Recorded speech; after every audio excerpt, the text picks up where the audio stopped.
एक महत्त्वाची बातमी। हॉटेल्स नंतर इराण इस्रायल युद्धाचा थेट फटका आता बसलाय तो मुंबई मनपाच्या शाळांना। जवळपास 5.5 लाख विद्यार्थ्यांना मध्यान्ह भोजन दिलं जातं। मात्र यावर आता गदा येणार का असा प्रश्न निर्माण झालाय। ज्या महिला संस्था आहार तयार करतात त्यांना गॅस कंपनीकडून व्यावसायिक गटात मोडलं गेलंय, ज्यामुळे त्यांना गॅस सिलेंडर उपलब्ध होत नाहीये। जास्त सिलेंडर नसल्यामुळे थेट फटका हा पोषण आहारावरती होतोय। आज मनपा पासून शाळांमध्ये मुलांना पोषण आहार म्हणून केळी वाटण्यात आली। आढावा घेतलाय आमचे प्रतिनिधी संकेत वरक यांनी। आता हॉटेल्स नंतर इराण आणि इस्रायलच्या युद्धाचा दुसरा फटका कुणाला बसलाय तर तो महानगरपालिकेच्या शाळांना बसलेला आहे। मुंबई महानगरपालिकेच्या शाळांना बसलाय। खरं तर मनपाच्या शाळांमध्ये जवळपास 5.5 लाख विद्यार्थी असे आहेत ज्यांना मध्यान्ह भोजन दिलं जातं।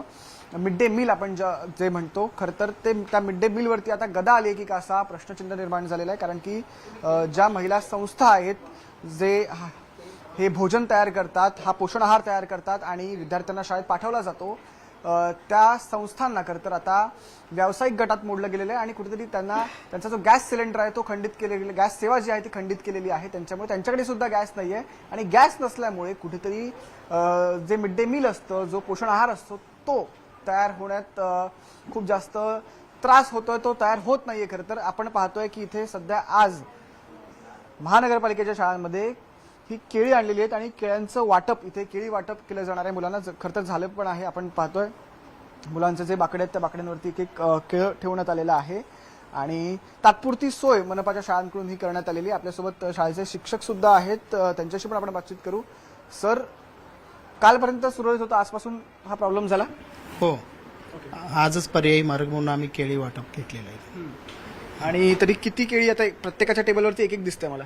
साधारणपणे आज जर मुलांना गरज लागली तरी आणखी एखादी केळा आम्ही देऊ शकतो त्यांना, कारण सध्या तरी 6वी पर्यंत आणि 8वीच्या मुलांना जास्तीची आवश्यकता आहे, कारण मुलांनी डबा घरून आणलेला नसतो, शालेय पोषण आहार आहे म्हणून। तर गरज वाटल्यावर आम्ही त्यांना आणखी एखादा एक्स्ट्रा आम्ही आमच्या स्तरावरती ऍडजस्टमेंट करून देतोय। ही मुलं खरं तर शासनाच्या भरोश्यावरती येतात, पण अर्थात हे संकट सर्वांवरच आहे। आपण पण सरकारला तितकी साथ दिली पाहिजे, नो डाऊट। पण कुठेतरी जो पोषण आहार यांना मिळायचा तो आता कमी होणार आहे, इतकं नक्की? कसं सध्याची परिस्थिती बघितली तर सध्याच्या वातावरणानुसार तर पोषण आहार कमी होणार।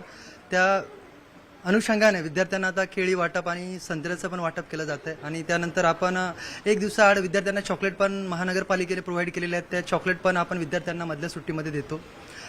जेवढं महापालिके थ्रू विद्यार्थ्यांसाठी सहकार्य केलं जातं खूप महत्त्वाचं आहे। सगळ्यांचं एकच म्हणणं आहे की लवकरात लवकर हे संकट जे आहे ते दूर झालं पाहिजे आणि मुलांचा पोषण आहार जो आहे तो पुन्हा एकदा सुरू झाला पाहिजे। व्हिडिओ जर्नलिस्ट सुधीर यांच्यासह मी संकेत वरक, न्यूज 18 मराठी, मुंबई।